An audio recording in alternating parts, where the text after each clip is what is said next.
Welcome back to the channel. So ఈరోజు plan అంటే ఏం లేదు, నా ఫ్రెండ్స్ని కలవడానికి వెళ్తున్నా ఆఫ్టర్ అ మంత్. అండ్ చూద్దాం. అండ్ ఆల్సో అలాగే నేను ఒక టైర్ ఇన్ఫ్లేటర్ తీసుకున్నా. అది ఎప్పటికైనా పనికి వస్తుంది. ఒక బైకర్కి అది మస్ట్ అండ్ షుడ్ ఉండాల్సిన థింగ్. అది నాకు తెలిసి అది ఈ బ్లాగ్లో చూపించడానికి ట్రై చేస్తా if I have time. And దీనికి నాకు ఇప్పుడు అది ఎందుకు గుర్తుకొచ్చిందంటే, అయితే అది తీసుకొని 1 వీక్ అవుతుంది. అది చూపిద్దాం అంటే నేను అది చూపిద్దామని అనుకున్నా కానీ నేను మర్చిపోతున్నా. అండ్ ఇప్పుడు ఎందుకు గుర్తుకొచ్చిందంటే ఆ టాపిక్, నా ఫ్రంట్ టైర్ ఎక్కడంటే అక్కడ హ్యాండిల్ అదే పట్టేస్తుంది, అందులో గాలి తక్కువ ఉంది కాబట్టి. So I need to fill the air in the front tire and I need to check the back tire as well. Voice correct వినిపిస్తుంది అనుకుంటున్నా. నాకు ఈ మైక్తో అసలు నాకు అర్థమైతే లేదు వాయిస్ ఎట్లా అవుట్పుట్ ఎట్లా వస్తుంది అనేది. చలి మాత్రం చాలా ఘోరంగా ఉంది. అసలు ఈ టైంకి ఎందుకు వచ్చి నాకు అర్థమైతే లేదు. అదేందో అసలు ఆఫ్టర్నూన్ పడుకున్నా, ఇందాక లేచే వరకు ఫుల్ కోల్డ్ అయిపోయింది నా వాయిస్. అందుకే మీకు అర్థమైంది ఎంత కోల్డ్ ఉందో. రావాలని లేకుండే, బయటికి రావాలని లేకుండే, బట్ ప్లాన్ ఫిక్స్ అయినా కదా. ఫిక్స్ అయితే పక్కా I don't want to waste the time and ఆ ప్లాన్ కూడా వేస్ట్ చేయాలని లేకుండే, అలాగే వచ్చేసిన నేను. అందరూ ప్రీవియస్ వీడియో గురించి మంచిగా ఉంది, కాకపోతే 20 minutes కొంచెం లెంత్ అయిపోయింది. స్టార్టింగ్ పార్ట్ కొంచెం బోరింగ్ ఉందని నాకు అర్థమైంది. అసలు అది అవుట్పుట్ ఎట్లా వస్తుంది అంటే పక్క అందరికీ అంత పెద్ద నచ్చదు అని నాకు అర్థమైంది. ఎందుకంటే నాకు ఫోటో ఎడిటింగ్ అంటే చాలా ఇష్టం అండ్ ఫోటో ఎడిటింగ్ పర్ఫెక్ట్ చేయగలుగుతాను, కానీ వీడియో ఎడిటింగ్ నా వల్ల కాదు. ఎందుకంటే నేను మాట్లాడింది, నేను రికార్డ్ చేసింది నేనే 10 సార్లు వినాలి. అది ఎంత విరక్తి ఉంటుంది, అసలు ఎంత చిరాకు లేదు అర్థమై ఉంటుంది. అట్లాంటిది 20 minutes, అసలు యాక్చువల్గా అది 50 minutes వచ్చింది ఆ వీడియో. దాన్ని మొత్తం కట్ చేసి లాస్ట్ 20 minutes ఇచ్చిన. అసలు ఆ స్టార్టింగ్ పార్ట్ కూడా తీసేయాల్సింది. నేను మొత్తం ఎడిట్ చేసిన. యాక్చువల్గా అవుట్పుట్ వేరే ఉండే. నేను అది midnight 1 or 2 అయింది ఆ వీడియో మొత్తం ఎడిటింగ్ అయిపోవాలి. నాకు అక్కడికి నాకు ఓపిక లేకుండే, నేను అందుకే అట్లే అప్లోడ్ చేసేసిన. తర్వాత వీడియో చూసుకుందామని అది లాస్ట్కి అట్లా వచ్చింది. But okay, will improve, still more to go. ఇప్పటి నుంచి ఏ వీడియో చేసినా కానీ అది ఇంట్రెస్టింగ్ ఉంటేనే పోస్ట్ చేస్తా. ఫస్ట్ నాకు ఇంట్రెస్టింగ్ అనిపించాలి. మొన్నటి వీడియోలాగా అసలు చేయను.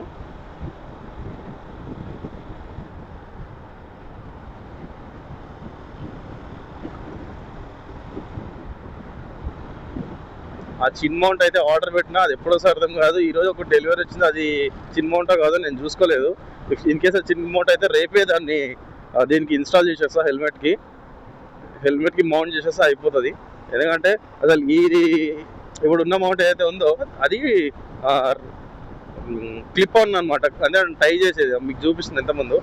దాంతో ఏమవుతుందంటే నాకు ఈ హెల్మెట్ గ్లాస్ వైజర్ అనేది మొత్తం క్లోజ్ అవుతలేదు, ఆ మధ్యలో కొంచెం అనేది ఓపెన్ ఉంటుంది.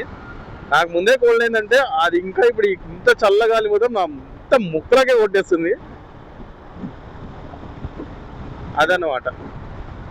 అండ్ ఆల్సో సండే రైడ్కి మంచి ప్లేస్ ఒకటి వెతుకుతున్నాను.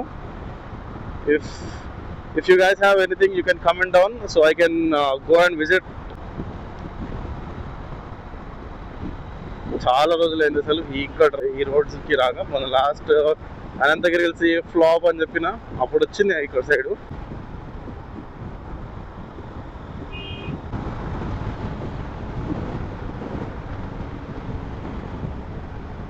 అండ్ ఇది సూపర్ నైట్ మోడ్లో షూట్ చేస్తున్నా. అంటే ఫస్ట్ టైం సూపర్ నైట్ మోడ్లో ఇంత లెంత్ వీడియో నేను క్యాప్చర్ చేస్తున్నా. నాకైతే ఇప్పుడు చాలా బాగానే అనిపిస్తుంది.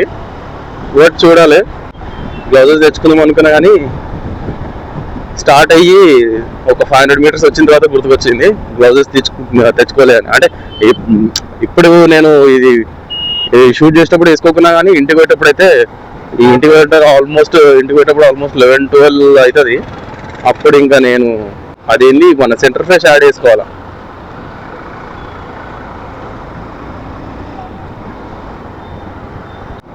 దీనికి మైక్ చిన్నది పెట్టేదండి, నేను అసలు ఏదైనా కానీ ఫస్ట్ తీసుకుంటా, దాని తర్వాత రిగ్రెట్ అవుతా.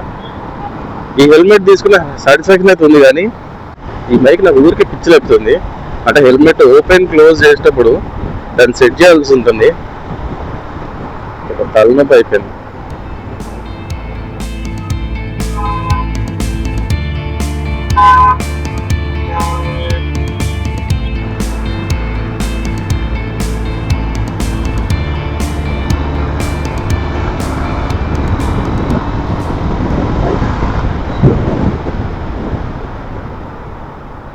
The next day.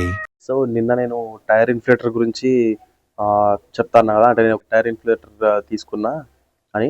సో ఇది అనమాట, అది హోమ్ బేసిక్ వాళ్ళ నుంచి. ఇది నాకు 2000 అయితే నాకు 1400 ఆఫర్ ప్రైస్లో పడింది.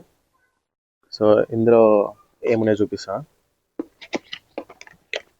యాక్చువల్గా కింద వెళ్ళి చెక్ చేద్దాం అనుకున్నా, వెహికల్కి చూపిద్దాం అనుకున్నా, కానీ మొత్తం ఫుల్ సౌండ్ ఉంది, పక్కన కన్స్ట్రక్షన్ అవుతుంది. సో అందుకే జస్ట్ ఇక్కడనే చూపిస్తున్నా. సో ఇది డివైస్ మనకి.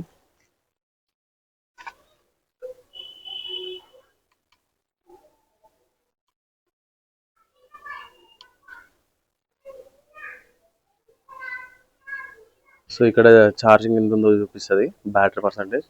అండ్ ఇది మాన్యువల్గా సెట్ చేసుకోవచ్చు, మన పిఎస్ఏ ఎంత అనేది. అండ్ ఆల్సో దీనికి మనకి ఫ్లాష్ లైట్ కూడా ఇచ్చారు, నైట్ టైం ఎమర్జెన్సీ కోసము అట్లా యూజ్ చేసుకోవచ్చు. అండ్ ఈ బాక్స్లో మనకి యూజర్ మాన్యువల్, అండ్ ఇది మెయిన్ మనకి. ఇది దానికి కనెక్ట్ చేసి మనము టైర్కి ప్లగ్ చేసేది. ఒక చిన్న బ్యాగ్ లా ఇచ్చారు, వెల్వెట్ క్లాత్, అది మెషిన్ పెట్టుకోవడానికి. అండ్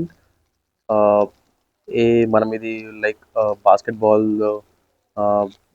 అట్లాంటి దానికి, అండ్ మన సైకిల్, సో దానికి తగినట్టుగా నాజిల్స్ ఇచ్చేయండి ఇవి. అండ్ ఒక ఛార్జింగ్ కేబుల్, అంతే. ఇది సో ఈ పార్ట్ ఏది ఉందో, సో ఇది ఇక్కడ ఫిక్స్ చేయాలి ఇట్లా, అంతే. ఈజీ ప్రాసెస్, ఏం లేదు. అండ్ ఇదేమో మన బైక్ పెట్టేయాలి, అండ్ దట్స్ ఇట్.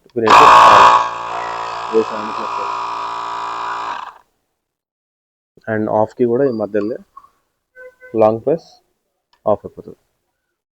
ఇది ట్రావెలింగ్లో చాలా యూజ్ అవుతుంది. అండ్ ట్రావెలింగ్ ఎమర్జెన్సీ ఛాన్సెస్లో ఇది చాలా ఉపయోగపడుతుంది మనకి.